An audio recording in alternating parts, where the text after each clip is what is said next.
اب آپ اس مبارک سلسلے کا 29واں حلقہ سماعت فرمائیں۔ اور بعض علماء فرماتے ہیں کہ بسم اللہ اس لیے نہیں لکھی گئی کہ مشرکین کی ذلت تھی، ان کی فضیحت تھی، تو اس میں کون سی آگے رحمت کے فیصلے تھے کہ پہلے بسم اللہ الرحمن الرحیم کا اضافہ کیا جائے؟ آگے تو سارا ان کے ساتھ عذاب تھا۔ اور بعض علماء نے فرمایا کہ نہیں، سورۃ الانفال اور سورۃ توبہ چونکہ ایک سورت ہے تو صحابہ نے فاصلہ تو کر دیا، لیکن درمیان میں بسم اللہ نہیں لکھی کہ اگر قیامت میں ایک سورت ہے تو ہم نے اکٹھی لکھ دی ہے، فاصلہ نہیں لکھا، اور اگر یہ دو صورتیں ہیں تو ہم نے الگ الگ تو لکھ دی فاتحہ بسم اللہ الرحمن الرحیم لکھی گئی۔ تو اللہ نے حکم دیا کہ بھئی ایک تو مشرکین سے برات کا اعلان کرو، دوسرا یہ اعلان کر دو کہ جنت میں بغیر کسی ایمان کے کوئی داخل نہیں ہوگا، تیسرا یہ اعلان کرو کہ اللہ کے کعبے کا کوئی بغیر کپڑوں کے لباس طواف نہیں کرے گا، چوتھا یہ اعلان کر دو کہ اس سال کے بعد کوئی مشرک حج نہیں کرے گا، پانچواں یہ اعلان کر دو کہ جن کے ساتھ ہمارا معاہدہ ہے 1 سال کے لیے 2 سال کے لیے، اس وقت تک تو مکے میں حد حرم میں رہ سکتا ہے، معاہدے کے بعد نہیں رہ سکتا، اور جن کے ساتھ ہمارا معاہدہ نہیں ہے ان کو 4 مہینے کی اجازت ہے، 4 مہینے کے بعد نکل جائے۔ یہ سارے احکام آ گئے، حج کے احکام آ گئے۔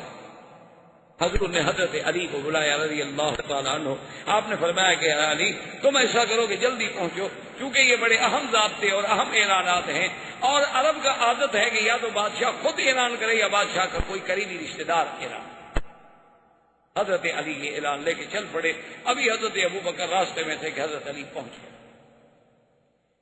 فسلم علی ابی بکر، سلام کیا، ابو بکر نے پوچھا امیر ام مأمور؟ حضرت ابی بکر نے پوچھا کہ حضرت علی آپ کو اللہ کے نبی نے امیر بنا کے بھیجا ہے یا مامور؟ اگر امیر بنا کے بھیجا ہے تو یہ سب کچھ آپ سنبھالے، میں آپ کے تابع ہوں۔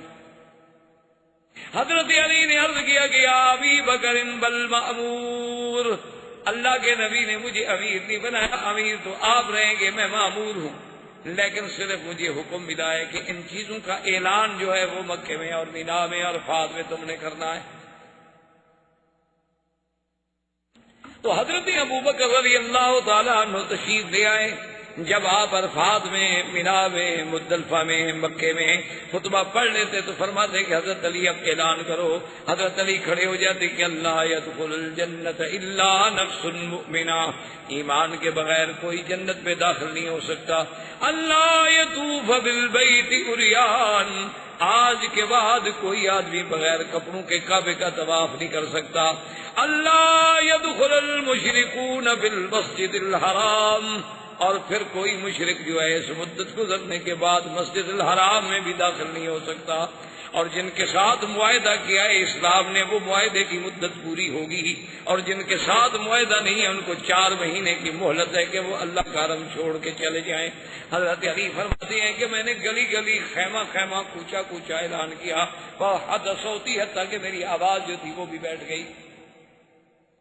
تو حضرت ابی بکر صدیق رضی اللہ تعالیٰ عنہ کی قیادت میں، اور خدا کی قدرت ہے کہ یہ ایک قسم کا اشارہ بھی تھا کہ سب سے پہلا حج ہے، پہلی ذمہ داری ہے، اور اس کا امیر کون بن رہے ہیں؟ سیدنا ابی بکر رضی اللہ تعالیٰ۔ اچھا، اور خدا کی شان ہے کہ ان کے وزیر کون بن رہے ہیں؟ حضرت علی رضی اللہ تعالیٰ عنہ، تاکہ قیامت تک یہ جھگڑا ہی ختم ہو جائے جو بعد میں فرقہ باطلہ نے جھگڑا بنایا کہ حضرت علی کو خلیفہ بننا چاہیے تھا، حضرت علی کو خلیفہ بننا چاہیے تھا۔ اللہ کے بندے، پھر تو وہ نبی کی خلافت نہ ہوئی، کوئی شہنشاہیت ہو گئی کہ باپ کے بعد بیٹا بیٹھ جائے۔ یہ تو اللہ کے ہاں نبوت ہے، نبوت ہے، نبوت کی خلافت ہے۔ اس میں تو یہ ضروری نہیں ہوتا کہ بیٹا ہو، اگر یہ تقرب ہی دیکھنا تھا پھر سب سے زیادہ حقدار تو بی بی فاطمہ تھی جو حضور صلی اللہ علیہ وسلم کی بیٹی تھی۔ تو اس لیے اللہ تبارک و تعالیٰ کی ہر چیز میں حکمت ہے۔ اس سال حضور صلی اللہ علیہ وسلم بذات ہی تشریف نہ لے گئے، حضرت ابوبکر صدیق رضی اللہ تعالیٰ عنہ واپس آ گئے، اور بڑے بڑے قبائل جو تھے وہ اسلام میں داخل ہونے لگ گئے۔ زندگی باقی تو بات باقی۔ السلام علیکم ورحمۃ اللہ وبرکاتہ۔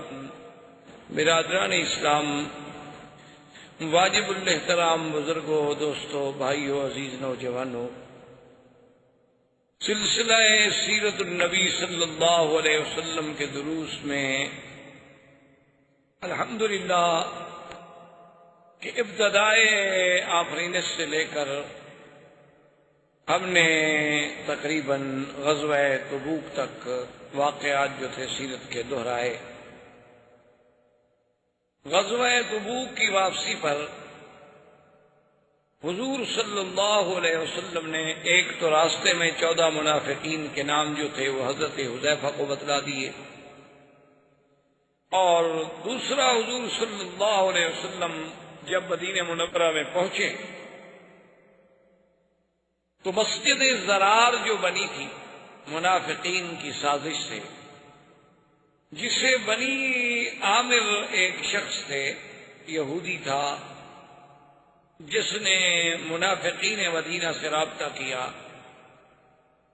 کہ اب مسلمانوں کی قوت سے براہ راست کھل کر ٹکر لینا جو ہے وہ بہت مشکل ہے۔ اب اس کا حل یہ ہے کہ ہم اندرونی طور پر مسلمان کہلا کر، مسلمان بن کر، مسلمانوں میں شامل ہو کر مسلمانوں کو اور اسلام کو ایسے ایسے نقصان پہنچائیں کہ پھر ایک دفعہ ان کی قوت اور شان جو ہے وہ ختم ہو۔ تو اس کے لیے ہمیں ضروری ہے کہ ہمارے پاس کوئی مرکز ہو، تو تم لوگ مسجد بنا لو اور حضور صلی اللہ علیہ وسلم سے ہی اس کا افتتاح کراؤ،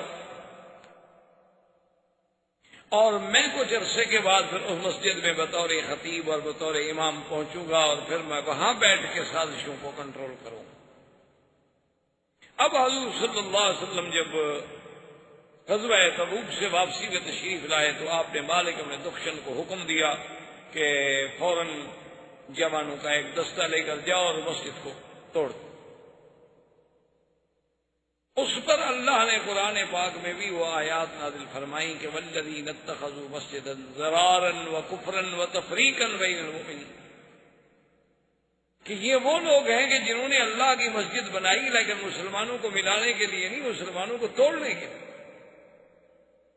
ورنہ اللہ نے جو مساجد بنائی ہیں ان کا مقصد یہ ہے کہ 5 دفعہ آدمی ایک دوسرے سے جڑ جائیں، ہفتے میں پورے محلے کے لوگ جو ہیں جمعہ والے دن جڑ جائیں، اور پورا علاقہ جو ہے وہ عید کے دن پہ جڑ جائے، تاکہ مسلمان ایک دوسرے کے احوال سے باخبر رہیں، ایک دوسرے کے دکھ سکھ میں شریک رہیں، ان میں اجتماعیت پیدا ہو، ان میں اتحاد و اتفاق پیدا ہو، اور 5 دفعہ دن میں ان کو ایک مقام پہ اکٹھا کیا جائے۔ لیکن انہوں نے تو مسجد بنائی ہے مسلمانوں کو لڑانے کے لیے، یہ تو اللہ اور اللہ کے رسول سے جنگ کرنے کے لیے مسجد کا نمونہ بنا رہے ہیں۔ تو اس سے ہمیں یہ مسئلہ بھی ملا کہ اگر کوئی بندہ نعوذ باللہ اس نیت کے ساتھ مسجد بنائے تو اس کو وہ مسجد کا احترام حاصل نہیں ہوگا۔ بہرحال وہ مسجد بھی توڑ دی گئی،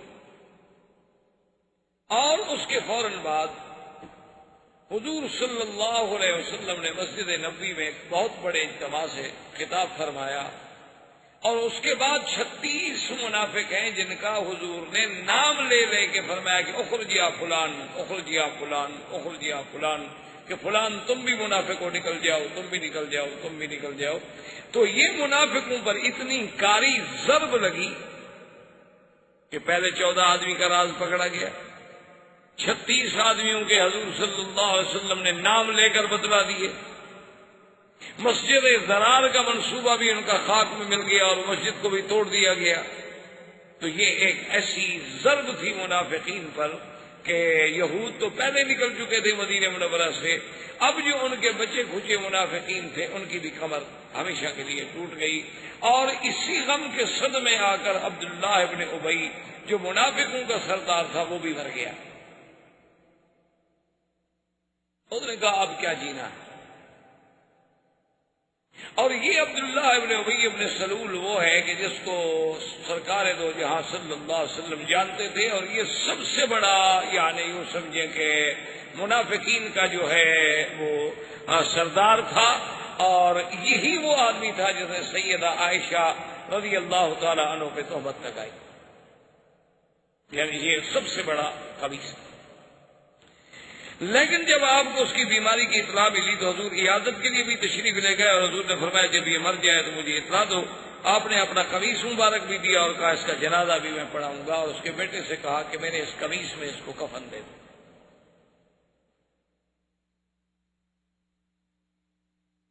اصل میں بعض علماء نے اس پر تحقیقی بات جو لکھی ہے وہ یہ ہے کہ جب جنگ بدر ہوئی تھی تو حضور کے چچا بھی قید ہوئے تھے عباس، تو ان کا قمیض پھٹ گیا تھا اور کسی کا قمیض ان کو پورا نہیں آیا تھا، تو یہ عبداللہ ابن ابی نے آ کر قمیض پیش کیا کہ یا رسول اللہ آپ کے چچا ہیں، آپ میرا قمیض دے دیں، ان کو پورا آ جائے گا۔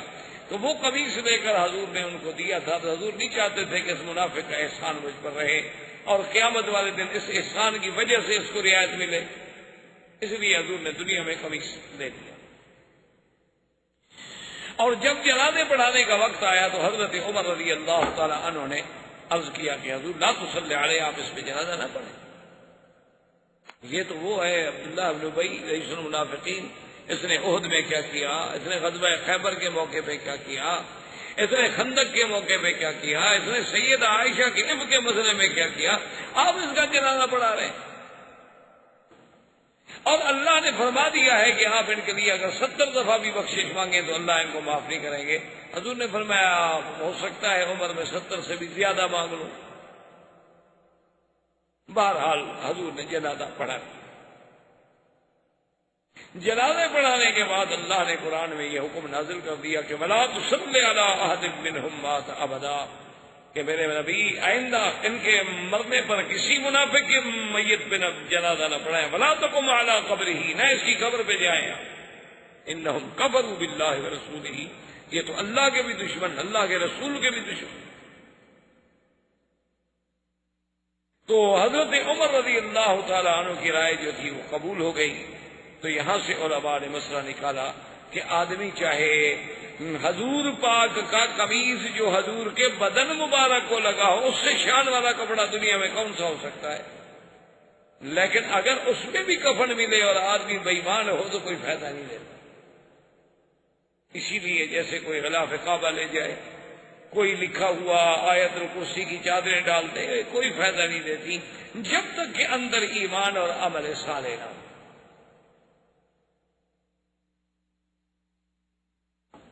اور یہی وہ 9 ہجری ہے جس میں ام کلثوم حضور صلی اللہ علیہ وسلم کی بیٹی بھی وفات پا گئی،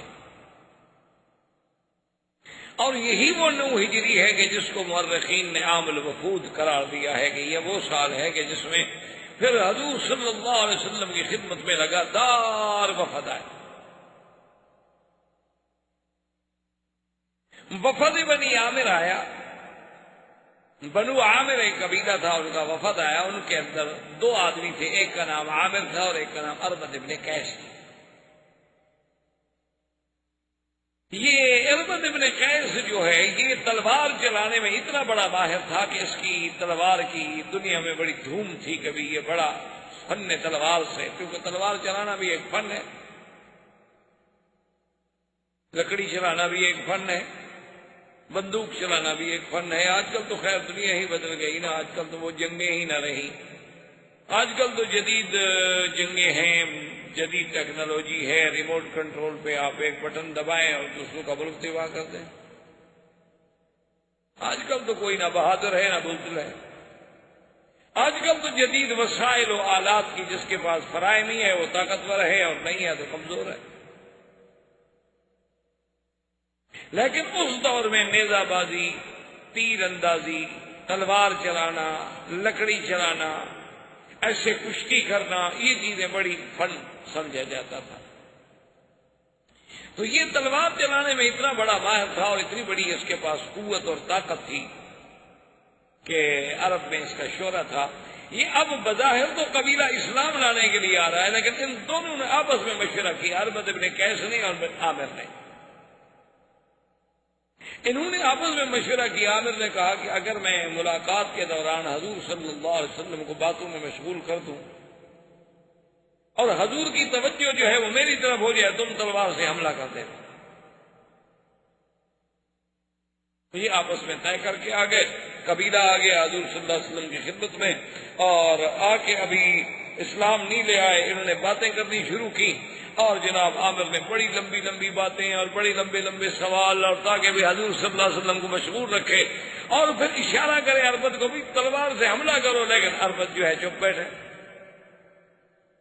1 دفعہ 2 دفعہ 3 دفعہ کچھ نہ ہوا، آخر وہ ملاقات ختم ہو گئی، مجلس ختم ہو گئی، اٹھ کے چلے گئے۔ اس نے کہا ماں بھی کہا یار تمہیں کیا ہو گیا تھا؟ اس نے کہا خدا کی قسم ہے میں کیا کروں، میں جب بھی تلوار پر ہاتھ رکھتا تھا نا حضور کے درمیان اور میرے درمیان تو آ جاتا تھا، اب میں تیری گردن کیسے اڑا دوں؟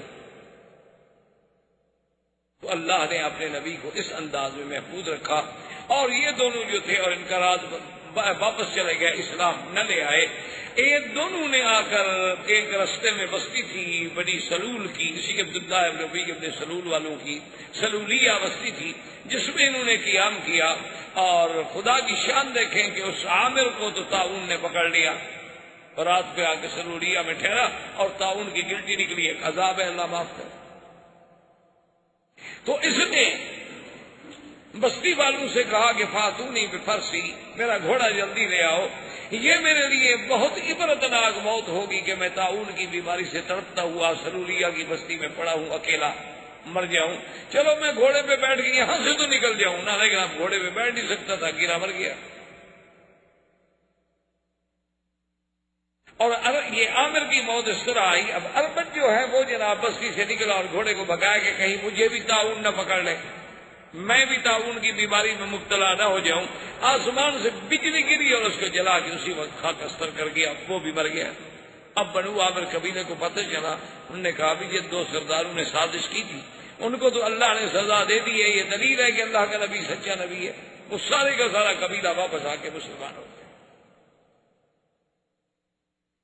ان کے بعد وفد آیا بنو قیس کا، بہت بڑا معروف قبیلہ تھا، ان میں ایک ان کے سردار تھے احنف ابن قیس۔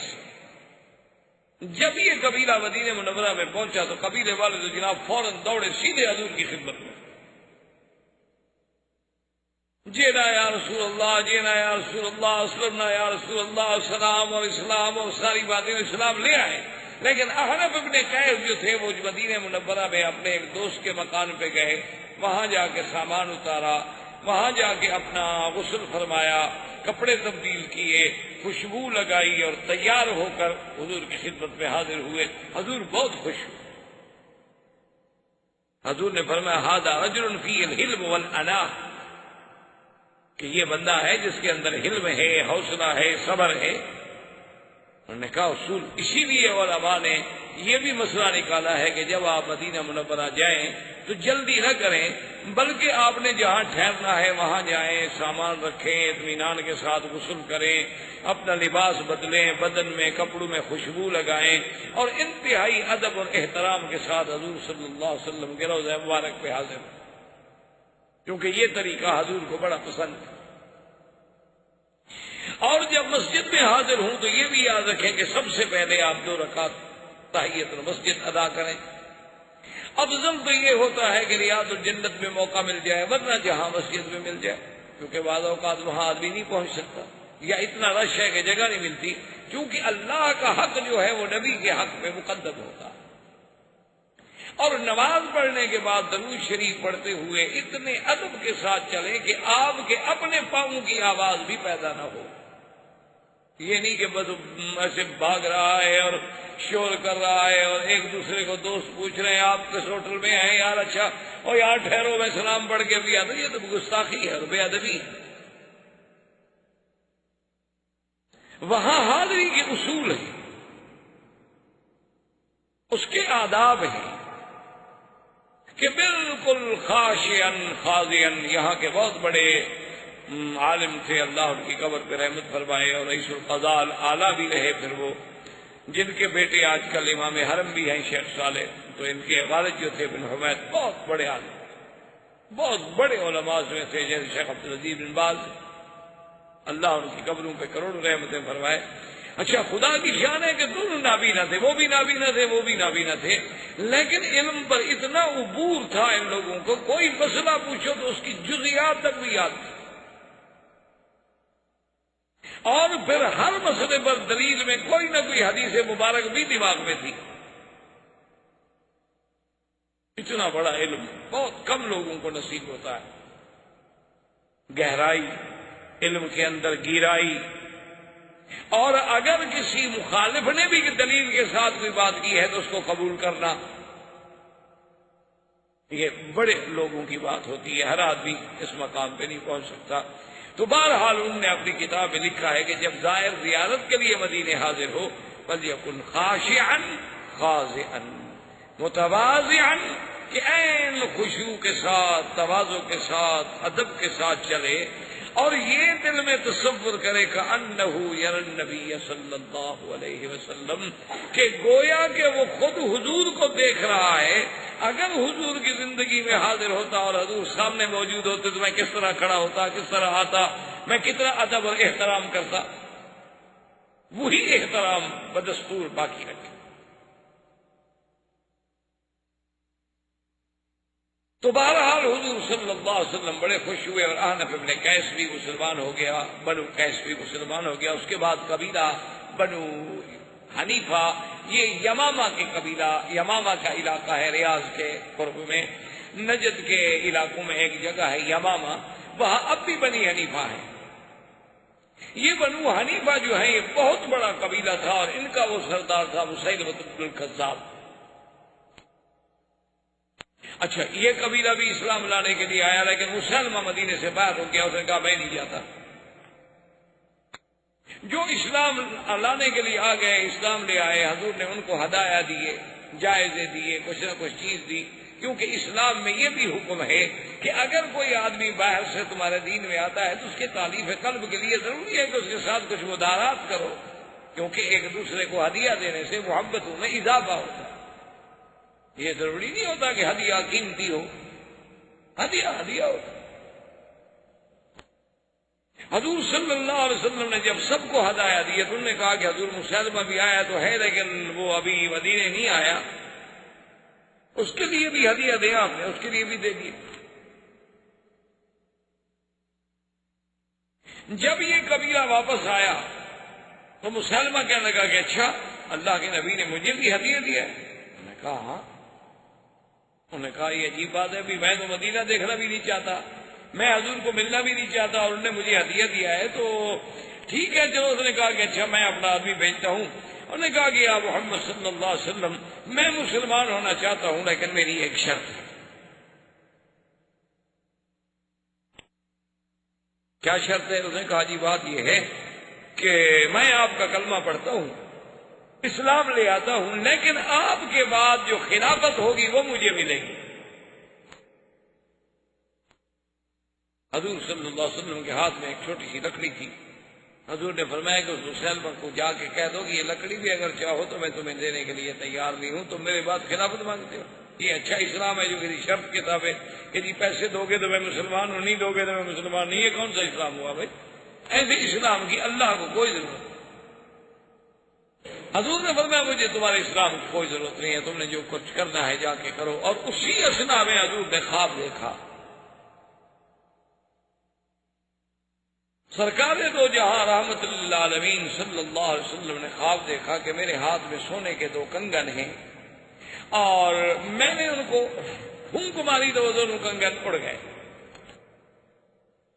حضور صلی اللہ علیہ وسلم نے صحابہ کے سامنے یہ خواب رکھا تو صحابہ نے کہا حضور ہمیں تو سمجھ نہیں آیا، اس خواب کی تعبیر کیا ہے؟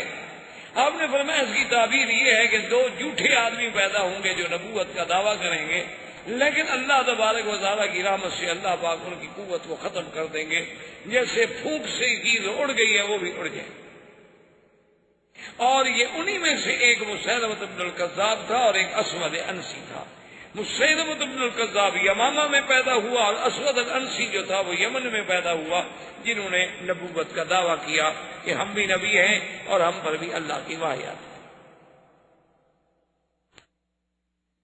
اور پھر سیدنا ابو بکر رضی اللہ تعالی عنہ کے زمانے میں مقابلہ ہوا، اور سیدنا ابو بکر صدیق رضی اللہ تعالی عنہ کی فوجوں نے مسیلمہ بن الکذاب کو شکست دی، مرتد قتل ہوا، اور اس کا فتنہ نبوت جو تھا وہ ختم ہوا۔ لیکن اسی طرح یہ فتنے پیدا ہوتے رہیں گے، کیونکہ حضور نے خود فرمایا تھا 30 دجالون کذابون، 30 جھوٹے پیدا ہوں گے، کلہم یزعم انہ نبی الا لا نبی بعدی، وہ سب دعویٰ کریں گے کہ ہم نبی ہیں، حالانکہ میرے بعد تو اللہ نے نبوت کا دروازہ ہی بند کر دیا ہے۔ لا نبی بعدہ ولا رسول بعدہ ولا معصوم بعدہ، جیسے آپ کے ہندوستان میں مرزا غلام احمد قادیانی پنجاب میں مسلمہ کذاب وہاں پیدا ہوا، جیسے اس نے بھی یہاں ادعائے نبوت کیا، اور پھر وہ قادیان میں، پھر جناب پاکستان میں آ گئے، پھر ربے میں آ گئے۔ اللہ نے بہرحال ان کو ہر جگہ رسوا و ذلیل کیا کہ وہ اب پاکستان سے بھی نکالے گئے، اور پوری دنیا کے عالم اسلام کے علماء نے متفق علیہ ان پر کفر کا فتویٰ دیا۔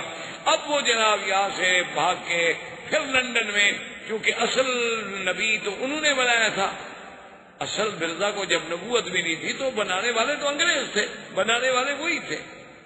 مسلمانوں کو لڑانے کے لیے نبوت کا فطرہ کھڑا کیا تھا، تو اب پھر ان کی گود میں چلا گیا کہ جناب ہم ہر جگہ سے مار کھا کے پھر حضور کے دربار میں حاضر ہوئے ہیں، اب پھر آپ ہماری حفاظت کریں۔ اب اس نے پھر وہاں ڈیرا لگایا ہے، لیکن اللہ کا شکر ہے کہ حضور کے پروانے وہاں بھی مقابلے کے لیے پہنچ رہے۔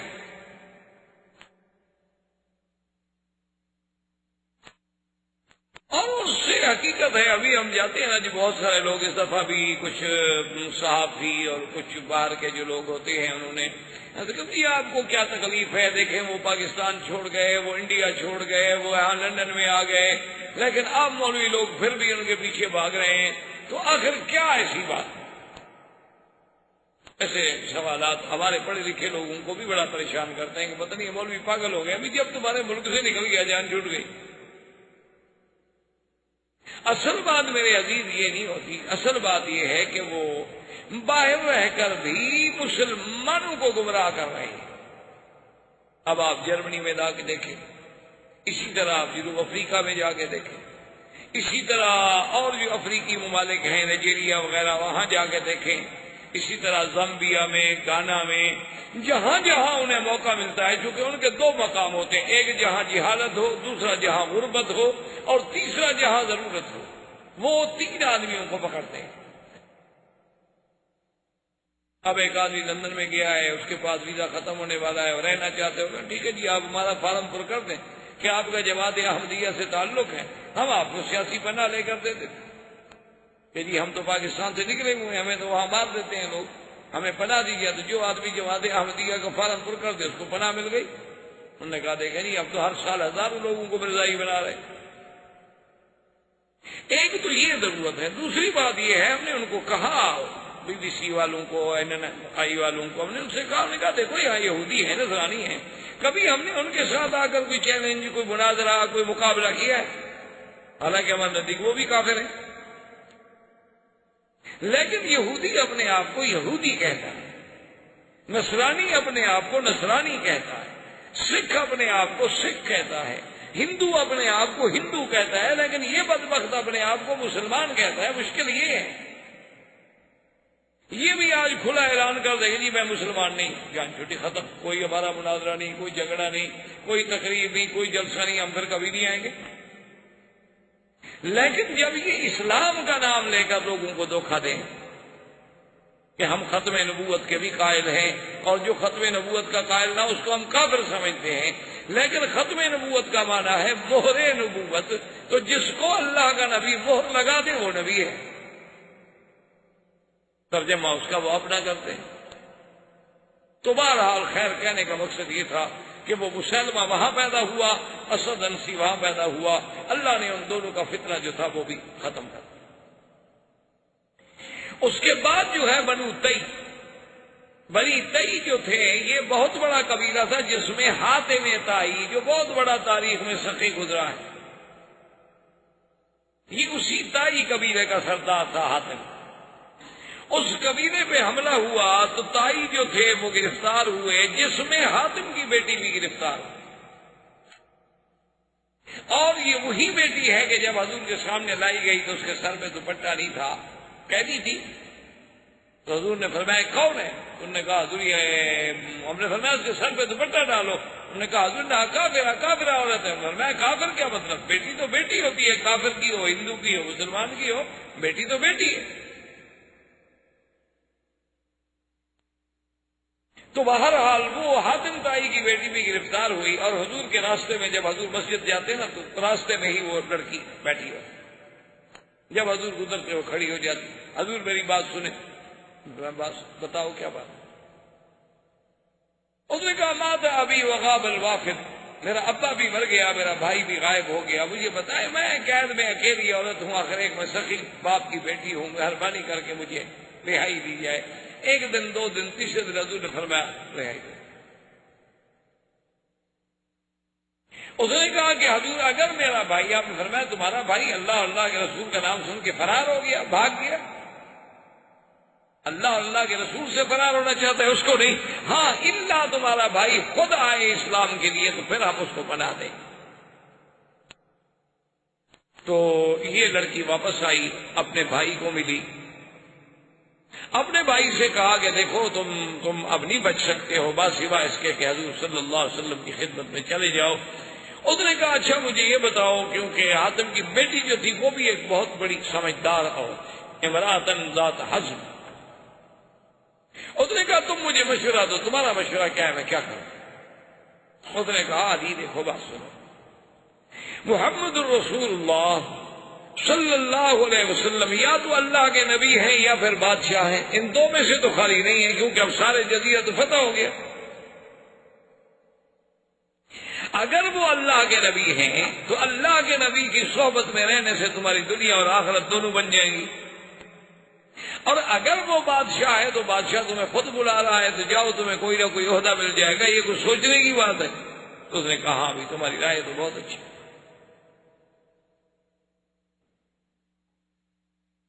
عدی آیا مدینہ منورہ میں، حضور صلی اللہ علیہ وسلم نے بڑا احترام کیا، آخر ایک بڑے باپ کا بیٹا تھا، اور سخی انسان جو ہے وہ اللہ کو بڑا محبوب ہوتا، آدمی کے اللہ نے سخاوت دی ہو تو سخی آدمی چاہے کتنا گناہگار ہو لیکن اللہ کو بڑا پسند۔ تو جب آئے تو حضور نے بڑا احترام کیا، بڑی عزت دی۔ اب اس نے کہا کہ میں سوچ رہا تھا کہ بھئی کیا فیصلہ کروں کہ انہ نبی و ملک، بادشاہ ہیں آپ نبی ہیں؟ کہتے ایسے ہم چل رہے تھے کہ راستے میں جاءت امرأۃ عجوزہ، ایک بوڑھی عورت آئی، اس نے کہا کہ اسمع یا محمد، حضور میری بات سن۔ وہ کہتی ہے کہ جناب میں، وہ عورت جو ہے بوڑھی عورت ہے، بالکل لکڑی پکڑے ہوئے ہیں، اللہ حضور صلی اللہ علیہ وسلم کے اس کی بات سن رہے ہیں، سارے صحابہ کھڑے ہیں، تو 1 گھنٹے تک حضور بات سنتے رہے۔ تو عدی کہتا ہے میں نے دل میں فیصلہ کیا کہ یہ بادشاہ نہیں ہے، ھذا من عادات الانبیاء، یہ اللہ کا نبی ہے، یہ خلق نبوت ہے کہ ایک بوڑھی عورت کے لیے سارا قافلہ روکا ہوا ہے، 1 گھنٹہ ہو گیا حضور سڑک پہ کھڑے ہیں۔ یہ بادشاہوں کی بات نہیں ہو سکتی، انہ نبی ہے۔ کہتی ہے کہ پھر جب ہم پہنچ گئے مدینے میں، حضور مجھے اپنے گھر میں لے گئے، تو میں نے گھر میں دیکھا کہ حضور صلی اللہ علیہ وسلم کے ایک چٹائی بچھی ہوئی ہے اور ایک چمڑے کا سرہانہ پڑا ہے۔ تو مجھے وہاں بھی اندازہ ہوا کہ انہ نبی لیس ملک، یہ بادشاہ نہیں، بادشاہوں کے گھر ایسے نہیں ہوتے۔ حضور صلی اللہ علیہ وسلم نے وہ سرہانہ مجھے دیا، کہا کہ یہ سرہانہ لے لو اور اس پر بیٹھ جاؤ، تم مہمان ہو۔ تو میں نے کہا کہ نہیں یا رسول اللہ آپ اس سرانے پہ بیٹھے۔ حضور نے فرمایا آپ اس سرانے پہ بیٹھے۔ میں نے کہا نہیں حضور آپ کے سامنے میں کیسے سرانے پہ بیٹھوں؟ حضور نے فرمایا میں حکم دے رہا ہوں تم مہمان ہو۔ تو کہتے ہیں کہ مجھے حضور نے سرانہ دے دیا، میں سرانے کے اوپر چڑھ کے بیٹھ گیا اور حضور نیچے مٹی پہ بیٹھ گیا۔ تو میں نے کہا انہ نبی من الانبیاء، یہ واقعی اللہ کے نبی ہیں، بادشاہ نہیں ہیں۔ میں نے کہا اشہد اللہ الہ الا اللہ واشہد ان محمد رسول اللہ۔ حضور نے فرمایا عدی تمہیں پتہ ہے کہ تم اب بھی دین کسوری پر ہو؟ یہ دین کسوری جو تھا یہ یہودیت کے اور نصرانیت کے درمیان میں ایک نیا دین تھا۔ تو عدی کہتے ہیں میں تو حیران ہو گیا کہ بھی اس بات کا پتہ تو میرے بیٹے کو بھی نہیں، میرے باپ کو بھی نہیں، میری بہن کو بھی نہیں، ہر کوئی مجھے سمجھتا تھا کہ میں نصرانی ہوں، حالانکہ میں نصرانی نہیں تھا، میں تو کسوری تھا۔ اور حضور نے فرمایا تم لوگوں سے مرباز بھی لیتے ہو، جزیہ بھی لیتے ہو، اور حالانکہ تمہارے کو دین کسوری میں تو لینا حرام ہے، یہ جگہ ٹیکس کے لوگوں سے تم وصول کرتے ہو۔ تو عدی کہتا ہے واللہ میں حیران ہو گیا کہ وہ چیزیں جس کا علم میرے سوا، میری بیوی کو نہیں، میرے بچے کو نہیں، میری اولاد کو نہیں، ان کو کیسے پتا ہے؟ مجھے یقین ہو گیا کہ اللہ کے نبی ہے اور ان کو اللہ کے وحی کے ذریعے خبر دی، اور تو کوئی ذریعہ ہو ہی نہیں سکتا۔ تو اسلام لے آئے۔ یہ وہی عدی ابن حاتم ہیں جن کے بارے میں صحیح حدیثوں میں ذکر ہے کہ جب حضور نے یہ آیت پڑھی اتخذوا احبارهم ورهبانهم اربابا من دون اللہ، کہ عیسائی جو تھے ان لوگوں نے اپنے پیروں کو، اپنے مولویوں کو اللہ کے سوا رب بنا رکھا۔ تو اسی عدی ابن حاتم نے اعتراض کیا، اس نے کہا کہ یا رسول اللہ ہم نے ان لوگوں کو کبھی اپنا رب تو نہیں مانا۔ حضور نے فرمایا صبر کرو، وہ لوگ اگر کسی چیز کو حلال کر دیں تو تم اس کو حلال سمجھتے تھے، وہ اگر کسی چیز کو حرام کر دیں تو تم لوگ اس کو حرام سمجھتے تھے۔ انہوں نے کہا یہی تو اللہ کا حق ہے، یہ تشریع جو ہے یہ تو اللہ کا حق ہے، اور خدا بنانا کیا ہوتا ہے؟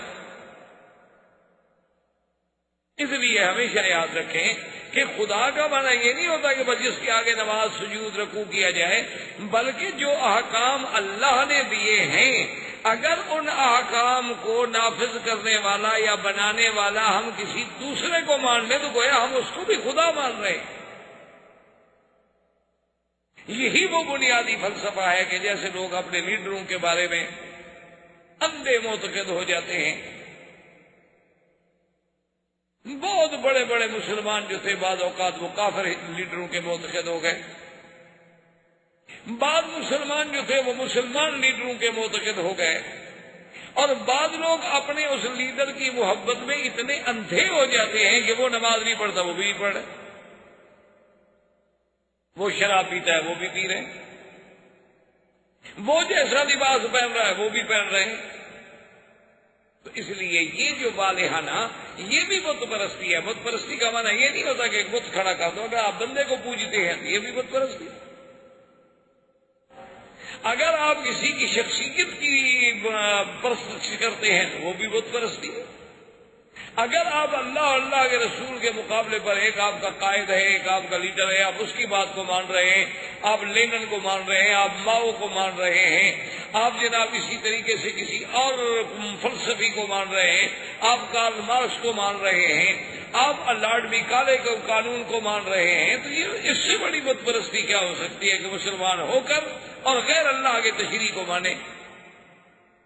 یہ تو سب سے بڑا کفر ہے۔ تو حضور صلی اللہ علیہ وسلم کے پاس بہرحال بنو تئی بھی مسلمان ہو گئے۔ اس کے بعد ایک قبیلہ تھا بنو بجیلہ، جن کے آدمی تھے جن کا نام تھا عبداللہ ابن جریر البجلی، اور یہ آدمی ایسا تھا اللہ نے اس کو ایسی شخصیت دی تھی کہ دور سے کوئی دیکھے تو معلوم ہوتا تھا کہ بادشاہ وقت آ رہا۔ اور حضور پاک نے اس کے آنے سے پہلے صحابہ سے کہا کہ یدخل من هذا الباب رجل، اس دروازے سے ابھی کچھ دیر بعد ایک بندہ داخل ہوگا جس کے چہرے پر ایسا تمکنت ہے جیسے بادشاہوں کے چہرے پر ہوتی ہے، اور اس میں بڑا حلم ہے، حوصلہ۔ کچھ دیر گزری تو عبداللہ بن جریر البجلی حاضر ہوئے، اور انہوں نے جب سنا کہ تمہارے آنے سے پہلے حضور یہ کہہ رہے تھے فاسلم، اس نے بھی فوراً کلمہ پڑھا۔ اسی طریقے سے ایک قبیلہ تھا عرب جن کا سردار تھا زمام ابن ثعلبہ، اور یہ زمام ابن ثعلبہ جو تھا یہ اپنے دور میں مانا ہوا آدمی تھا کہ کوئی بندہ اس کے سامنے بات کرے وہ فوراً بتا دیتا تھا کہ یہ سچ کہہ رہا ہے یا جھوٹ کہہ رہا ہے، یعنی اتنا اس کو اللہ نے قیافے کا علم دیا تھا، اتنا وہ آدمی کے نفسیات کو اور آدمی کے چہرے کو اور اس کے اساریر وجہ کو یعنی خطوط کو پڑھ کے اندازہ کر کے آپ کو بتا دیتا تھا کہ یہ جھوٹ بول رہا ہے سچ کہہ رہا ہے۔ ایسے بڑے لوگ پیدا ہوئے۔ اچھا، اس کو علم قیافہ بھی کہتے ہیں۔ تو اس کے قبیلے والوں نے کہا کہ اے زمام ایک بات کرو یار، مہربانی کرو، تم خود مدینہ شریف کیوں نہیں چلے جاتے ہو تاکہ ہمیں حضور صلی اللہ علیہ وسلم سے بات کر کے بتلا دو کہ وہ سچے ہیں، اللہ کا نبی ہے، سچا ہے یا نہیں ہے، تاکہ ہم بھی فیصلہ کریں، ساری دنیا تو مسلمان ہو رہی۔ تو زمام ابن ثعلبہ وہاں سے حضور صلی اللہ علیہ وسلم کی خدمت میں آئے، اور آ کے بیٹھے حضور کی خدمت میں اور پوچھا کہ من خلق السماوات، یا محمد صلی اللہ علیہ وسلم آسمان کس نے پیدا کیا؟ فرمایا اللہ۔ من خلق الارض، زمین کس نے پیدا کی؟ حضور نے فرمایا اللہ۔ اس نے کہا من نصب الجبال، ان پہاڑوں کو زمین پہ کس نے جمایا؟ حضور نے فرمایا اللہ۔ اس نے کہا اقسمک باللہ، محمد مصطفیٰ صلی اللہ علیہ وسلم، جس خدا نے آسمان بنائے، زمین بچھائی، پہاڑ جمائے، اس خدا کی قسم دے کر آپ سے پوچھتا ہوں اللہ ارسلکا، اسی خدا نے آپ کو رسول بنا کے بھیجا ہے؟ حضور نے فرمایا نعم بالکل۔ واشقال اشہد اللہ الہ الا اللہ واشہد ان محمد رسول اللہ۔ اس نے کہا حضور میں بھی فوراً مسلمان۔ اس لیے یعنی مقصد ہے کہ اللہ تبارک و تعالیٰ اسی طرح کہتی ہے کہ ایک اعرابی حضور کی خدمت میں جنگل کا رہنے والا بدو آیا، کہنے لگا اقسمک بالذی خلق السماوات السبع، میں اس ذات کی قسم دیتا ہوں آپ کو جس نے آسمان پیدا کیے، جس نے زمین پیدا کی، جس نے پہاڑ پیدا کیے، آپ مجھے بتائیں، ایسی چیز مجھے بتائیں جو مجھے جنت میں داخل کر دے۔ حضور پاک صلی اللہ علیہ وسلم نے فرمایا کہ عقیدہ اپنا درست کر لو، اللہ کے ساتھ شریک نہ کرو، کبائر گناہوں سے بچ جاؤ، اللہ کے فرائض جو ہیں جیسے 5 نمازیں ہیں، رمضان کے روزے ہیں، زکوٰۃ ہے، اگر پیسہ ہو، صحت ہو، طاقت ہو تو حج ہے، اللہ کے فرائض پورے کرو۔ کہنے لگا واللہ لا ازیدہ ولا انقص، کہنے لگا محمد عربی صلی اللہ علیہ وسلم آپ نے جو کچھ بتلا دیا ہے اس پہ میں نہ زیادہ کروں گا نہ تھوڑا کروں گا، اس پہ میں ہمیشہ قائم رہوں گا۔ اور اس کے بعد چل پڑا۔ حضور نے فرمایا کہ دیکھو اس صحابی کو اس نے جو کچھ کہا ہے، اگر اس نے سچ کہا ہے تو اللہ کی جنت اس کے لیے لازم ہو گئی۔ اسی لیے بعض لوگ جو ہے نا سنت نفل نہیں پڑھتے، وہ کہتے ہیں صحابی نے بھی کہا نا میں یہی پڑھوں گا، اس میں نہ زیادہ کروں گا نہ کم کروں گا۔ حالانکہ یہ بات ٹھیک نہیں ہے، وہ صحابی کا اپنا ایک اجتہاد تھا، ایک رائے تھی۔ یہ معنی نہیں ہے کہ بھی سنت اور نوافل، اگر ایسی بات ہے تو اللہ کے نبی بھی نہ پڑھتے، پھر تو اللہ تبارک و تعالیٰ کے نبی بھی سنت اور نوافل نہ پڑھتے۔ اب ہم نے حضور کی اتباع و اقتداء کرنی ہے، کسی ایک صحابی کی اتباع تو نہیں کرنی۔ صحابی کی اتباع ہم کیوں کرتے ہیں کہ وہ اتباع کرتے ہیں محمد رسول اللہ صلی اللہ علیہ وعلا آلہ واصحابہ وسلم تسلیما کثیرا کثیرا۔ تو بہرحال یہ زمام ابن ثعلبہ بھی مسلمان ہو گیا، بنو حنیفہ بھی مسلمان ہو گئے، بنو عامر بھی مسلمان ہو گئے، بنو قیس بھی مسلمان ہو گئے۔ اسی لیے اس سنہ کو 9 ہجری کو کہا گیا عام الوفود۔ یہ وہ سال ہے کہ جس میں وفد کے وفد دھڑا دھڑ آ رہے ہیں اور اسلام لا رہے ہیں۔ اب اللہ نے قرآن نازل کیا اذا جاء نصر اللہ والفتح ورأيت الناس يدخلون في دين الله أفواجا فسبح بحمد ربك واستغفره إنه كان توابا۔ اللہ نے فرمایا جب آ گئی اللہ کی مدد، آ گئی فتح اور داخل ہوئے دین میں فوجوں کی فوجیں۔ جب یہ آیت اتری تو حضرت ابن عباس رونے لگ گئے۔ صحابہ نے پوچھا کیا بات ہے؟ انہوں نے کہا اس آیت میں اشارہ ہے کہ حضور کی وفات قریب آ گئی، کیوں دین پورا ہو۔ اب تھوڑا سا اب پیچھے جا کے اپنے نظروں کو دہرائیں کہ صلح حدیبیہ پر جب حضور نے صلح کی تھی اور اللہ نے فرمایا تھا انا فتحنا لک فتحا مبینا، اللہ نے اس کو فتح مبین قرار دیا تھا صلح حدیبیہ کو۔ وجہ کیا تھی کہ صلح حدیبیہ میں صرف 1400 آدمی کا لشکر تھا، لیکن 2 سال کے بعد 4500 کا لشکر تھا، اور غزوہ حنین اور غزوہ مکہ کے موقع پر 10,000 کا لشکر تھا۔ اور اب جناب 10 ہجری میں جب حضور نے حج کا اعلان کیا تو 1 لاکھ کا لشکر حج پہ تیار ہوا۔ یہ دروازہ کھل گیا نا فتح مبین۔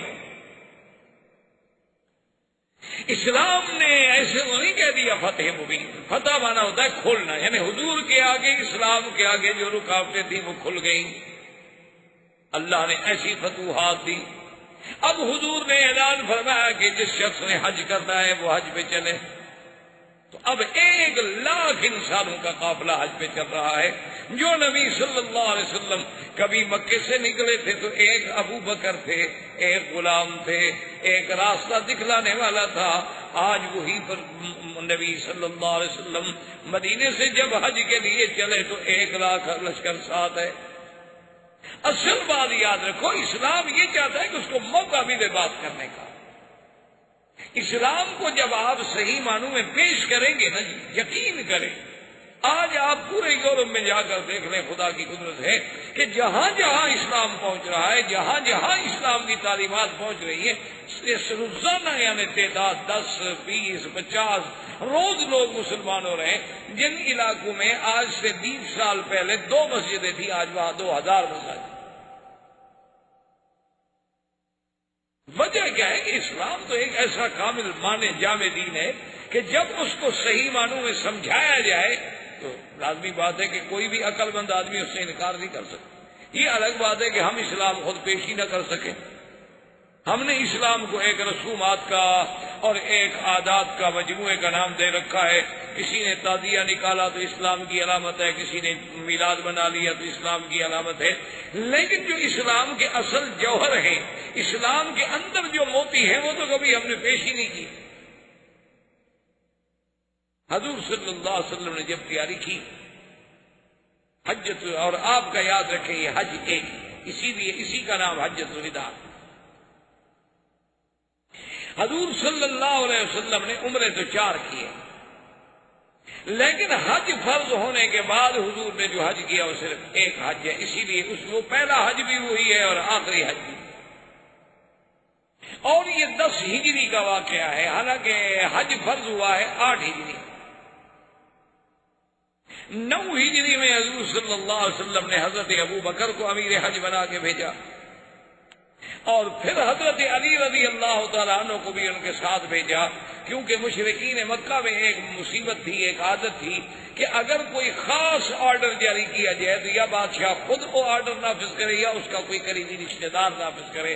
اس لیے حضور صلی اللہ علیہ وسلم نے حضرت علی کو بھیجا کہ جا کے اعلان کر دو کہ لا يدخل الجنت الا نفس مؤمنہ، کہ ایمان کے بغیر کوئی جنت میں داخل نہیں ہوگا. اللہ یطوف بالبیت عریان، آج کے بعد اللہ کے گھر میں کوئی آدمی بغیر کپڑوں کے طواف نہیں کر سکے گا. اور حضور نے فرمایا انما المشرکون نجس فلا يقرب المسجد الحرام بعد آبهم هذا، اور جو مشرک ہے وہ پلید ہے، اس کو بھی اللہ کے حرم میں داخل ہونے کا حق نہیں. اور اسی طرح حضور نے حکم دیا کہ یا علی، جتنی تماثیل، جتنی بت، جتنی تصویریں ہوں سب کو مٹا دو. ولا قبرا مشرفا الا سویتہ، اور قبرستانوں میں جتنی اونچی قبریں ہوں ان کو بھی زمین کے برابر کر دو، کوئی اونچی قبر نہ چھوڑو. یہ سارے کام جو تھے 9 ہجری میں ہو گئے. اب 10 ہجری میں حضور صلی اللہ علیہ وسلم نے حج کی تیاری کی. اور حضور صلی اللہ علیہ وسلم جب بیر علی سے، جس کا اصل نام تو ذو الحلیفہ ہے لیکن مشہور جو ہے وہ ابیار علی ہے، اور ہمارے بعض لوگوں نے تو ایک روایت بھی بنا رکھی ہے، کچھ تو کہتے ہیں کہ یہ علاقہ جو تھا یہ حضرت علی رضی اللہ تعالیٰ عنہ کا رقبہ، زمین جائیداد تھی، اسی لیے اس کو بیر علی کہا جاتا ہے. حالانکہ انتہائی بڑا جھوٹ ہے جس کی کوئی حقیقت نہیں. حضرت علی کے بعد بی بی فاطمہ کے ساتھ شادی کرنے کے لیے پیسے نہیں تھے، اتنی بڑی جگیریں کہاں سے آ گئی تھی. حضرت علی تو غریب آدمی تھے، وہ تو سب کچھ مکہ میں لٹا گئے. سیدنا علی رضی اللہ تعالیٰ عنہ تو بیٹھے ہوئے مسجد نبوی میں رو رہے تھے. حضرت عثمان گزرے تو انہوں نے کہا کیا بات ہے، کیوں رو رہے ہیں؟ انہوں نے کہا کمالے، میں نے 2 اونٹ پالے تھے کہ بھئی لکڑیاں لاؤں گا، بیچوں گا، اور پیسے اکٹھے ہوں گے تو بی بی فاطمہ سے میری شادی پہ خرچ ہوگا. حضرت حمزہ نے 2 اونٹ میرے ذبح کر دیے. حضرت حمزہ رضی اللہ، چونکہ شراب حرام نہیں ہوئی تھی، یہ اونٹ بٹھا کے جو گئے نا جی، تو ایک مغنیہ گانا گا رہی تھی کہ پہلے سردار جو ہوتے تھے نا اونٹوں کی کوہان کاٹ کے کباب بنا کے کھلاتے تھے. حضرت حمزہ نشے میں جو اٹھے اونٹوں کی کوہان کاٹ دی. حضرت علی واپس آئے تو 2 اونٹ زخمی ہوئے پڑے. وہ روتے ہوئے حضور کی خدمت میں گیا کہ آپ سنت ہے کہ آپ کے چاچا نے کیا کر دیا، حضرت حمزہ نے کیا کر دیا. حضور آئے تو حمزہ نشے میں. حضور نے فرمایا ماذا فعلت یا حمزہ، یہ تم نے کیا کیا ہے؟ تو اسے آنکھیں اٹھا کہتے حل انتم الا عبید و آبائی، اچھا تم تو میرے دادے کے غلام ہو نا، کیا کرنے آئے ہو؟ حضور نے فرمایا علی وہ تو ہوش میں نہیں ہے، اب اس کا بدلہ یہ ہے کہ میں تمہیں دے دوں گا اونٹنیاں، اس کے بدلے میں کیا کہوں حمزہ؟ تو حضرت علی رضی اللہ تعالیٰ عنہ بیٹھے ہوئے رو رہے تھے، تو حضرت عثمان نے پوچھا کیا؟ انہوں نے کہا حضرت میری تو جائیداد ہی اونٹنیاں تھی، تو وہ بھی حضرت حمزہ نے ذبح کر دی ہیں، اور بی بی فاطمہ کی شادی قریب ہے، میرے پاس پیسے نہیں، میں کیا خرچ کروں گا؟ حضرت عثمان نے کہا کہ لا تبکی علی، حضرت علی تمہیں غم کرنے کی کیا ضرورت ہے، شادی علی کی ہوگی اور دولت عثمان کی ہوگی۔ تو حضرت علی کے پاس کہاں سے جاگیریں آ گئیں کہ پیر علی حضرت علی کا ہو گیا؟ اچھا، بعض لوگوں نے ایک اور روایت گھڑی ہے، وہ کہتے ہیں جی کہ یہاں کچھ جن بھوت رہتے تھے جو کسی کے قبضے میں نہیں آتے تھے، تو حضرت علی نے پکڑ کر ان کو اس کنویں میں قید کر دیا۔ یہ بھی جھوٹی روایت ہے، خدا جانے پتہ نہیں مولوی کو کہاں سے جن بھوت نظر آ جاتے ہیں، اور ان کے جن بھوت بھی ایسے کوئی پاگل سمجھدار ہیں کہ جو پکڑتے ہیں مسلمانوں کو پکڑتے ہیں۔ میں کہتے ہیں ان پیروں کو کہو بدبختو، اگر تمہارے پاس کوئی جن شن ہے تو ان کو کہو کافروں کو مارو، ہندو کو مارو، ہماری جان چھڑاؤ، یہودیوں کو مارو۔ تمہارے جن اچھے آئیں کہ بھی ہم مسلمانوں کو مارنے کے لیے پلے ہوئے ہیں۔ وہ جی جن کے ذریعے مٹھائی اٹھا لیتے ہیں، بیٹھے ہوئے تھے، حضرت نے حکم دیا کہ ملتان کا حلوہ لے آؤ، بھی چوری لے آؤ، یعنی چوری کھلا رہا ہے، اچھا حضرت ہے نہ، ملتان کا حلوہ جو اٹھا کے جن لے آئے، کوئی اس کے باپ کا تھا یا جن کے باپ کا تھا، وہ حرام نہیں؟ لوگ خوش ہوتے ہیں سبحان اللہ۔ حضرت نے جناب ایسی کرامت دکھائی کہ بیٹھے بیٹھے ملتان کا حافظ حلوہ آ گیا، وہ حافظ حلوہ جو آ گیا پہلے کھانا حلال ہے حرام ہے، چوری کی حضرت نے، حضرت کو تو ہاتھ کاٹا جائے جس نے چوری کرائی۔ لوگ سمجھتے ہیں وہ پیر ہے۔ تو بہرحال یہ کوئی شخص ایک اور گزرا ہے علی، جس کے اس علاقے میں کوئی زمین تھی، کنویں تھے، جس کی وجہ سے اس کو ابیار علی کہا جاتا ہے، اس کا سیدنا حضرت علی سے کوئی تعلق۔ جیسے وادی فاطمہ، لوگ کہتے ہیں بی بی فاطمہ کو اللہ کے بندے، بی بی فاطمہ تو غریب تھی، وہ تو چکی پیستے پیستے ان کے تو ہاتھوں میں چھالے پڑ گئے، تو ان کی وادی فاطمہ کہاں سے آ گئی؟ یہ جموم کے قریب یہ وادی فاطمہ ہے، لوگ کہتے ہیں یہ بی بی فاطمہ کی وادی ہے، نعوذ باللہ۔ یہ سارے لوگوں نے خود گھڑے ہوئے ہیں کس سے؟ جہاں جو نام فٹ آتا ہے نا جی، قوم بڑی استاد ہے، ایک منٹ میں لگا دیتی ہے کہ چلو بھائی اس کو بی بی فاطمہ کے ساتھ لگا دو، اس کو حضرت علی کے ساتھ لگا دو۔ تو حضور صلی اللہ علیہ وسلم جب وہاں تشریف لائے تو آپ نے وہاں سے جو حج کی نیت کی تو وہ حج قران تھا۔ حج قران کا معنی یہ ہوتا ہے کہ آدمی حج اور عمرہ دونوں کی نیت ملا کر اور مکے میں آ کر اسی احرام، عمرے کے بعد احرام نہیں کھولے گا، احرام میں رہے گا، اسی احرام کے ساتھ حج پہ جائے گا، حج کرنے کے بعد کنکریاں مار کے قربانی کر کے سر مڑا کے احرام کھولے گا تو قران ہوگا۔ تمتع کا معنی یہ ہوتا ہے کہ اشہر حج میں آ کر عمرہ کرے، عمرہ کرنے کے بعد احرام کھول دے، پھر 8 ذی الحجہ کو حج کا احرام باندھے، اس کو کہتے ہیں تمتع۔ اور حج افراد یہ ہوتا ہے کہ بھئی نیت ہی صرف حج کی کرے اور احرام ہی صرف حج کا باندھے، اس کے ساتھ عمرہ نہ ہو۔ تو حضور صلی اللہ علیہ وسلم قارن تھے، اسی لیے امام ابو حنیفہ رحمۃ اللہ علیہ کے نزدیک حج قران جو ہے وہ افضل۔ اس میں البتہ تھوڑا سا اختلاف ہے بعض ائمہ کا۔ بعض ائمہ یہ فرماتے ہیں کہ حج قران کے لیے یہ ضروری ہے کہ بکری ساتھ لائے، سائق الہدی ہونا ضروری ہے۔ اگر اس لیے کہ حضور نے فرمایا تھا کہ جو لوگ بکریاں لائے ہیں وہ تو قران کریں، جو نہیں لائے وہ تمتع کر لیں، تو اس حدیث کو سامنے رکھ کر وہ یہ استدلال کرتے ہیں کہ بھئی اگر تو آپ بکری ساتھ لائے ہیں پھر تو آپ قران کر سکتے ہیں، اگر آپ بکری ساتھ نہیں لائے ہیں تو پھر آپ تمتع کریں، آپ قران کر ہی نہیں سکتے۔ لیکن امام ابو حنیفہ رحمۃ اللہ علیہ فرماتے ہیں کہ اللہ کے بندو، بکری لانا سنت ہے یا ذبح کرنا سنت ہے؟ ایک آدمی بکری لے آئے لیکن ذبح نہ کرے پھر ادا ہو جائے گی؟ نہیں، ایک آدمی بکری لے آئے لیکن اس نے ذبح نہیں کی، تو مقصد یہ ہے کہ اصل تو بکری ذبح کرنا ہوا نا، صرف ساتھ لانا تو نہ ہوا۔ اور اس دور دور میں تو ساتھ لانا ممکن تھا، اب ہم جب ہوائی جہاز پہ چڑھے تو ہمارے ساتھ کیسے جانور ساتھ آئے؟ اب تو ہمارے بس میں بھی نہیں ہے، ہم معذور ہیں، مجبور ہیں۔ اور حضور تو عمرے میں جب آئے تھے پھر بھی جانور ساتھ لے کے آئے تھے، اب جب آپ عمرے پہ آئے تو پھر بھی آپ جانور ساتھ نہیں لاتے۔ حضور نے جب حدیبیہ میں صلح کی تھی تو آپ کو یاد ہے، آپ نے پڑھا تھا سیرت الرسول میں کہ جب وہ فیصلہ ہو گیا کفار کے ساتھ، حضور واپس جانے لگے تو آپ نے حکم دیا ابھی جانور ذبح کرو، تو حضور تو عمرے میں بھی جانور ساتھ لے آئے تھے۔ بہرحال جمیع ائمہ علی الحق والہدی ہیں، اللہ سب پر اپنی کروڑ رحمتیں نازل فرمائے۔ حضور صلی اللہ علیہ وسلم قارن تھے، اور جب مکے میں پہنچے تو حضرت علی رضی اللہ تعالیٰ عنہ یمن سے آئے۔ حضرت علی رضی اللہ تعالیٰ عنہ جب یمن سے پہنچے حضور کی خدمت میں، حضور نے فرمایا کہ علی تم نے کیا احرام باندھا بھائی، قران کا، تمتع کا یا افراد کا؟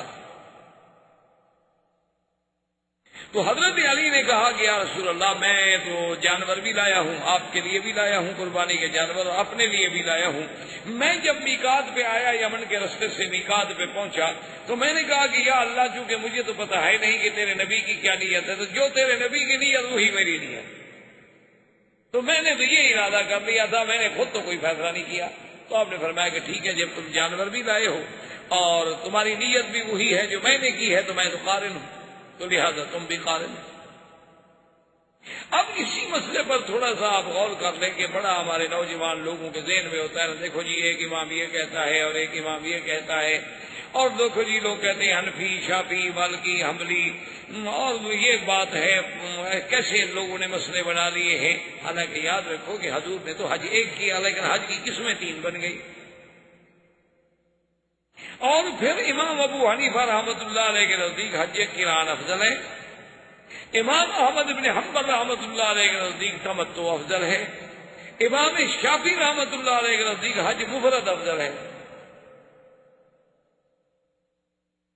اس لیے لوگ کہتے ہیں دیکھو جی حضور نے تو ایک حج کیا اور مولویوں نے حج کی قسمیں بھی بنا لی، اور وہ کہتا ہے وہ افضل ہے، وہ کہتا ہے وہ افضل ہے۔ حالانکہ اگر اللہ کے دین کے ساتھ تھوڑا سا تعلق ہو تو کوئی مشکل بات نہیں۔ امام ابو حنیفہ رحمۃ اللہ علیہ کیوں کہتے ہیں قران افضل ہے؟ وہ کہتے ہیں کہ حضور کا اپنا حج تو قران ہے نا، تو حضور جب افضل ہیں تو حضور کا ایک ہی حج ہے، اللہ ان سے افضل حج کروائیں گے، تو لازم بات ہے کہ قران افضل۔ حضور نے فرمایا مکے میں آنے کے بعد صحابہ سے کہ بھئی جن لوگوں کے پاس قربانی کا جانور نہ ہو عمرہ کر کے احرام کھول دے۔ صحابہ نے آگے عرض کیا، انہوں نے کہا یا رسول اللہ 4 ذی الحج ہے اور 8 ذی الحج کو ہم نے مینا جانا ہے، یوم الترویہ، اگر ہم احرام کھول دیں گے تو لازمی بات ہے کہ انسان کی توجہ پھر بیوی کی طرف ہوتی ہے، خواہشات کی طرف ہوتی ہے، تو یہ حضور نے فرمایا کیا کر رہے ہو؟ اگر مجھے پتا ہوتا تو میں بھی جانور ساتھ نہ لے آتا تو میں بھی تمتع کرتا، اور اگر اللہ نے مجھے پھر نصیب کیا تو میں بھی تمتع کروں گا۔ تو امام احمد بن حنبل فرماتے ہیں کہ جب حضور زبردستی تمتع کروا رہے اور حضور کی تمنا ہے کہ لولا سقط الہدیہ، اگر میں بھی جانور ساتھ نہ لاتا میں بھی تمتع کرتا تو تمتع افضل ہے۔ اب حج کی دوسری قسم بھی نکل گئی، اور امام احمد بن حنبل کے افضل کہنے کی دلیل بھی بن گئی کہ حضور جو فرما رہے ہیں۔ امام شافعی رحمۃ اللہ علیہ فرماتے ہیں کہ نہیں جناب اپنا مفرد افضل ہے۔ ان سے پوچھا کہ امام صاحب آپ مفرد؟ انہوں نے کہا اللہ نے حج فرض کیا ہے کہ عمرہ بھی فرض کیا ہے؟ انہوں نے کہا فرض کیا ہے کہ للہ علی الناس حج البیت من استطاع الیہ سبیلا، اللہ نے حج فرض کیا ہے، باقی عمرہ تو اس کے ساتھ روایات ہیں کہ موقع مل جائے تمتع کر لو، موقع مل جائے قران کر لو، موقع مل جائے صرف حج کر لو، لیکن اصل فرضیت تو حج کی ہے، لہذا افضل حج مفرد۔ تو اب دیکھیں تمام ائمہ اپنی طرف سے کہہ رہے ہیں قرآن و حدیث کو سمجھ رہے ہیں۔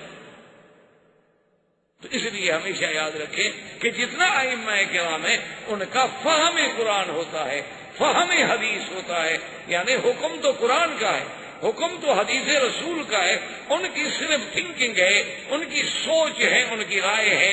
جیسے آپ کے بڑے بڑے لائر ہیں، بڑے بڑے ججز ہیں، قانون پڑھتے ہیں، ہر کسی کی رائے اوپینین ہے اپنی اپنی، تو اس میں کوئی جھگڑا نہیں ہوتا، کوئی خلاف نہیں ہوتا، کوئی اختلاف نہیں ہوتا۔ صرف تم کو دین میں اختلاف نظر آتا ہے، کیونکہ ادھر آنے کو جی نہیں چاہتا نا، تو اب جان کیسے چھڑائیں؟ وہ دیکھو جی ایک مولوی یہ کہتا ہے اور ایک مولوی وہ کہتا ہے۔ میں تو ہمیشہ لوگوں سے کہتا ہوں کہ چلو آپ ایسا کریں، جن باتوں پر مولوی متفق ہیں وہ تم مان لو، جھگڑے والی چھوڑ دو۔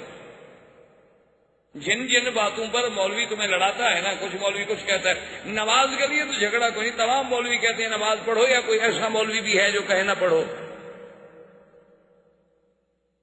تو چلو بھائی یہ تو شروع کر دو نا، کم از کم اس پہ تو سارے مولوی متفق ہیں۔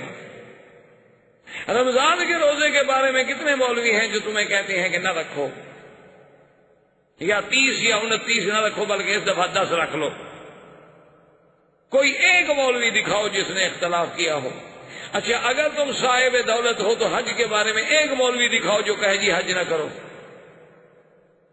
اچھا ایک مولوی مجھے دکھاؤ چاہے وہ خود داڑھی منڈاتا ہو لیکن کسی کو کہے کہ داڑھی منڈاؤ۔ ایک مولوی پیدا کر دو کسی پارٹی کا،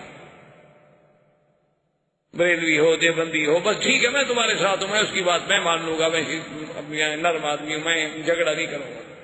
تو جن مسئلوں پر مولویوں میں اختلاف نہیں ہے، سارے مولوی ایک ہی بات کہہ رہے ہیں، اس پر تو تم چلنا شروع کر دو، اور جن پر اختلاف ہے ان کو رہنے دو، وہ بعد میں حل کر لیں گے۔ جیسے شیعہ کہتے ہیں نا جی کہ ہمارا قرآن جو ہے غار میں ہے اور 70 گز لمبا ہے، ان کا اللہ کے بندے ہم سے یہ آدھے گز والا نہیں پڑھا جاتا، تم 70 گز والا چھپا کے بیٹھے ہوئے ہوا، وہ اگر آ گیا تو پتہ نہیں اس پہ کون عمل کرے گا۔ تو ہم نے کہا شیعہ سے بھی آپ کا ہمارا جھگڑا ختم، ہم آپ کو اسٹامپ پہ کورٹ میں جا کے لکھ دیتے ہیں کہ جب تمہارا قرآن آئے گا ہم اس پر عمل کریں گے، اور جب تک وہ نہیں آتا تم ہمارے قرآن پر عمل کر لو۔ تو وہ اس پر بھی نہیں آتے، اس کا کیا کیا جائے؟ کیونکہ وہ قرآن ہو تو آئے نا، وہ تو ہے نہیں، اس نے تو آنا نہیں، کیسے رکھ دیں؟ آدمی تو سمجھدار ہے۔ تو بہرحال میرے کہنے کا مقصد یہ ہے کہ یہ کوئی بات بھی امام یا علماء خود نہیں بناتے، الا وہ جو بالکل پٹڑی سے ہٹے ہوئے ہیں، وہ پھر علماء بھی نہیں، وہ تو باطل ہیں، اہل باطل ہیں، فرقہ ضالہ ہیں، ان کو تو عالم کہنے کا حق ہی نہیں۔ عالم تو وہ ہوگا جو نبی کا وارث ہوگا، العلماء ورثۃ الانبیاء۔ جو انگریز کا وارث ہو وہ کیسے عالم ہو سکتا ہے بھائی؟ وہ تو ظالم ہو سکتا ہے۔ اس لیے حضور صلی اللہ علیہ وسلم حج میں تشریف لے آئے، اور یوم الترویہ کہتے ہیں 8 تاریخ کو۔ ترویہ کیوں کہتے ہیں؟ کیونکہ مینا میں پانی نہیں تھا، تو اس وقت لوگ اپنے اونٹوں کو پانی پلا لیتے تھے اور برتن بھر لیتے تھے اور مشکیزیں بھر لیتے تھے، بھی مینا میں جو رہنا ہے 2-3 دن، پانی کا کیا کریں گے؟ تو اس لیے اس کا نام بن گیا یوم الترویہ۔ حضور صلی اللہ علیہ وسلم مینا تشریف لے گئے، اور 9 تاریخ کو حضور صلی اللہ علیہ وسلم مینا سے روانہ ہوئے۔ تو اب سارے مکے والے بھی، صحابہ بھی حیران تھے، پریشان تھے کہ دیکھیں اب کیا ہوتا ہے، کیونکہ قریش مکہ جو تھے وہ مزدلفہ میں ٹھہر جاتے تھے، وہ عرفات نہیں جاتے تھے۔ کیوں؟ انہوں نے اپنا ایک مسئلہ خود نکال لیا، انہوں نے کہا کہ نحن اہل الحرم، انہوں نے کہا بھی ہم تو حرم کے مجاور ہیں، حرم کے لوگ ہیں، ہم مزدلفہ سے آگے جائیں گے تو پھر تو حرم سے نکل گئے نا، عرفات تو حرم سے باہر ہے نا، لہذا ہم حج کریں گے اور کریں گے حرم کے اندر، بس ہم تو آگے جاتے نہیں۔ اب جیسے ہمارے بلوچوں نے کوئٹہ میں بھی مسئلہ حل کر دیا ہے، وہاں ایک جبل مراد ہے، ایک ذکری پارٹی ہے، وہ کہتی ہیں جی مکے مدینے جانے کی ضرورت ہی نہیں، یہی جبل مراد پہ آ جاؤ، یہی حج کر لیتے ہیں۔ اور کچھ لوگ پیدا ہوئے ہیں ماشاءاللہ، وہ کہتے ہیں ہم جنت میں بھی نہیں جاتے، چلو وہ کہتے ہیں جی ہم جنت میں بھی نہیں، اللہ کے بندے جنت میں کیوں نہیں جاتے؟ کہتے ہیں ہمیں کافی ہیں بغداد کی گلیاں، ہمیں جنت جانے کی ضرورت ہی نہیں، ہمیں تو بغداد میں بھی جانا چاہیے۔ ہم نے کہا ایسا ذرا دیر کرو، صدام کے بعد جانا، ایسا نہ ہو کہ جنت تو ملے سو ملے، وہ یہاں پہنچائے گا نا تمہیں، ہونا جہنم ہوگی، برزخ میں لٹکتے رہو گے۔ اللہ کے بندے کی عقل کی بات ہے، جو دماغ میں آ جائے کہہ دیا۔ اللہ کے دین کو مذاق تو نہیں بنایا جا سکتا۔ حضور صلی اللہ، اس لیے قریش نے بھی اپنا ایک مسئلہ بنا لیا، انہوں نے کہا نحن اہل الحرم فلا نخرج من الحرم، ہم حرم سے نہیں نکلتے، ہمارا حج مزدلفہ میں ہو جائے گا۔ حضور صلی اللہ علیہ وسلم سیدھے عرفات گئے، سمجھ آ گیا کہ نہیں حج عرفات میں ہوگا، اسی لیے حضور نے فرمایا تھا الحج عرفہ، حج تو عرفات کی حاضری کا نام ہے۔ اگر کوئی مزدلفہ میں رہے، اگر کوئی حرم میں رہے تو اس کا حج ادا نہیں ہوگا جب تک کہ وہ عرفات میں نہ۔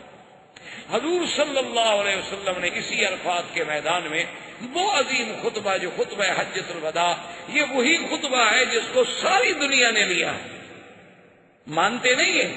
اقوام متحدہ آپ کا اور سلامتی کونسل آپ کی اور جناب ہیومن رائٹس والے اور انسانی حقوق والے اور تنظیمیں جتنی دنیا میں ہیں، یہ آپ کے جتنے فرانسیسی انقلاب آئے، ماؤ کا انقلاب، یہ سب انہوں نے اصل کیا تھا؟ خطبہ محمد الرسول۔ ان سب کا اصل چارٹر جو ہے وہ یہ ہے، وہ خطبہ جو حضور نے حجۃ الوداع میں پڑھا۔ فرق صرف اتنا ہے کہ دشمن نام نہیں بتلاتا، نام نہیں لیتا کہ میں نے کہاں سے لے ہوگا، میری سوچ ہے۔ حضور صلی اللہ علیہ وسلم کا وہ خطبۃ الوداع جو ہے اتنا عظیم، اتنا جامع، اتنا معنی، اتنا کامل خطبہ ہے حضور صلی اللہ علیہ وسلم کا کہ ایسے خطبے کی پورے عالم میں مثال ہے۔ جہاں جہاں حضور صلی اللہ علیہ وسلم نے خطبے میں بڑی باتیں فرمائی، وہاں عظمت خون مسلم، حضور نے فرمایا ایو یوم ھذا، ایو بلد ھذا، ایو شہر ھذا، حضور نے فرمایا آج کون سا دن ہے حج یوم الوقوف، کون سا مہینہ ہے ذی الحجہ، کون سا شہر ہے مسجد الحرام مکہ المکرمہ۔ آپ نے فرمایا مسلمانوں سن لو، ان دماءکم و اموالکم، مسلمانوں کا خون، مسلمانوں کا مال، مسلمانوں کی عزت اسی طرح حرام ہے جیسے آج کے دن کی حرمت بلد الحرام کی حرمت اور شہر اللہ الحرام کی حرمت ہے۔ جیسے یہ تین حرمتیں کبھی نہیں توڑی جا سکتی، مسلمان کی جان و مال کی بے آبروئی کبھی نہیں کی جا سکتی، حرمت عظمت اسلام اور عظمت خون مسلم۔ اور آج ہماری بدقسمتی ہے، کافروں کا کتا مر جائے تو پوچھنے والے ہیں، اور مسلمانوں کے خونوں کی ندیاں بہہ جائیں تو کوئی رونے والا بھی ہے۔ فما بکت علیہم السماء والارض، آج ہماری وہ حالت ہو گئی ہے کہ ہم پر نہ آسمان روتا ہے نہ زمین روتی ہے، ہر جگہ رسوائی، ہر جگہ ذلت، ہر جگہ خواری، ہر جگہ مسلمانوں کی بربادی، کہیں عورتوں کے جلوس ہیں، کہیں مسلمانوں کو قتل کیا جاتا ہے، کہیں مسلمانوں کی عورتوں کے ساتھ اجتماعی آبرو ریزی کی جاتی ہے۔ لیکن کافروں کا اگر کوئی جہاز بھی گر جائے، الزام بھی لگ جائے تو ملکوں پہ پابندیاں لگ جاتی ہیں، مسلمانوں کے لیے رونے والا بھی کوئی نہیں۔ کوسوفو میں دیکھ لیں کیا ہے، یعنی جو مدد کرنے آئے انہوں نے بھی مسلمانوں کو مارا، مقصد یہ تھا کہ نسل مسلم کو ختم کر دو، امداد مقصد نہیں تھا۔ اس کی وجہ کیا ہے؟ وجہ بڑی آسان سی ہے جو علامہ نے کہی، وہ معزز سے زمانے میں مسلمان ہو کر اور ہم خوار ہیں آج تارک قرآن ہو کر، ہم نے اللہ کے قرآن کو چھوڑا، اللہ نے ہمیں چھوڑ دیا، سیدھی سی بات۔ نام کے مسلمان ہیں، پٹواری نے لکھا ہے مسلم، کھاتا مسلم، پاسپورٹ میں لکھا ہوا ہے یہ کون ہے جی مسلم، باقی اس کو پتہ شتا کوئی نہیں کہ اسلام کیا ہے، صرف نام ہے۔ کوئی بڑے سے بڑا مسلمان ہے، نماز پڑھ لیتا ہے ماشاءاللہ، سمجھتا ہے کہ میں تو بالکل اب ولی اللہ ہو گیا، مکہ شریف میں آ گیا ہوں، نماز بھی پڑھتا ہوں۔ وہ تو یہ سمجھتا ہے نا کہ میرا تو اب آسمان پر پہنچنے کے درمیان 1-2 میٹر کا فاصلہ رہ گیا ہے، باقی وہ یہ نہیں سمجھتا خدا کے بندے مکے میں رہنا کوئی بڑی بات نہیں۔ ابو جہل تو سارے پیدا ہی مکے میں ہوا، رہا بھی مکے میں، اسی لیے بزرگوں نے لکھا ہے کہ خرے عیسیٰ اگر موقع روا ہنوز خر باشد، عیسیٰ علیہ السلام کے گدھے کو چلے جاؤ مکے شریف میں 200 سال باندھ کے کھڑا کر دو تو گدھا گدھا ہی رہے گا، بندہ تھوڑا بن جائے گا۔ اصل بات جو ہے کہ دیکھیں حضور کتنی عزت کے فرمایا، جیسے بلد الحرام، شہر اللہ الحرام، مسجد الحرام، یوم الحرام، اس کی حرمت ہے، اسی طرح ان دماءکم و اموالکم حرام۔ اور اس کے بعد حضور پاک صلی اللہ علیہ وسلم نے فرمایا لا فضل لعربی علی عجمی، خبردار کسی عربی کو اجمی پہ فضیلت نہیں، ولا لاحمر علی اسود، کسی گورے کو کالے پہ فضیلت نہیں۔ یہ سارے جو عنصریت کی جنگیں ہیں، قومیت کی جنگیں ہیں کہ نحن الفرائنہ و نحن فلاں و نحن فلاں، اسلام نے تو ختم کی۔ یہ بت ہیں، بت سب سے بڑے بت ہیں، یہ قومیت، لسانیت، وطنیت، صوبائیت، ان سب کو جب تک نہیں توڑو گے اسلام نہیں آئے گا۔ حضور صلی اللہ علیہ وسلم نے اعلان کر دیا کہ خبردار کسی گورے کو کالے پہ، عربی کو اجمی، الا بالتقوی، اصل فضیلت تقوی کے ساتھ ہے۔ جو جتنا بڑا متقی ہوگا اتنا اللہ کے ہاں اس کی شان ہوگی۔ اور حضور نے فرمایا کہ یا ایھا الناس، لوگوں سن لو، آج کے بعد ربا حرام، سود حرام۔ اور فرمایا اول ربا العباس موضوع تحت قدمی ھذا، فرمایا یاد رکھو کہ آج میں سود کو اپنے پاؤں کے نیچے کچل رہا ہوں، اور سب سے پہلے میرے چاچا عباس کا جو سود ہے، میں اعلان کرتا ہوں کہ کوئی بندہ سود نہ دے، اصل قرض واپس کرے۔ اپنے چاچا کا سود سب سے پہلے ختم کیا۔ اور حضور نے فرمایا کہ یاد رکھو جو جاہلیت میں دشمنی تھی کہ ایک بندہ مارا ہم 2 ماریں گے، وہ 2 ماریں گے ہم 4 ماریں گے، آپ نے فرمایا ختم، آج کے بعد کوئی جاہلیت کے خون کا بدلہ نہیں ہوگا۔ وَأَوَّلُ مَا أَذَوْا عامر بن ربیعہ بن عبد المطلب، عامر جو عبد المطلب کی اولاد میں ہیں، ان کے خون کا بدلہ میں معاف کرتا ہوں، کوئی بدلہ نہیں لیا جائے گا، بس ختم، جاہلیت کی جنگیں ختم۔ اور حضور نے فرمایا یاد رکھو کہ قتل عمد اگر کوئی کرے گا تو قصاص، اور شبہ عمد کرے گا یا خطا کرے گا تو دیت۔ شبہ عمد کا کیا معنی ہوتا ہے کہ ایک آدمی لکڑی باری بندہ مر گیا، ہن باری تو ہے نا اس نے، ویسے لکڑی کے ساتھ عام طور پہ بندے مرتے نہیں ہیں، تو اس کو کہا جاتا ہے شبہ عمد۔ اس کی دیت کتنی ہوگی؟ فرمایا 100 اونٹ، اس کی دیت جو ہے ادا کی جائے گی۔ تو یہ وہ حجۃ الوداع ہے جس میں میرے محبوب نے سارا اسلام کا چارٹر قیامت کے لیے جاری کیا، اور جس میں اللہ نے قرآن اتارا کہ الیوم اکملت لکم دینکم واتممت علیکم نعمتی ورضیت لکم الاسلام دینا۔ السلام، زندگی باقی تو بات باقی انشاءاللہ، وما علینا الا البلاغ۔ احباب کرام، اس کے بعد اب آپ اس مبارک سلسلے کی CD نمبر 30 سماعت فرمائیں۔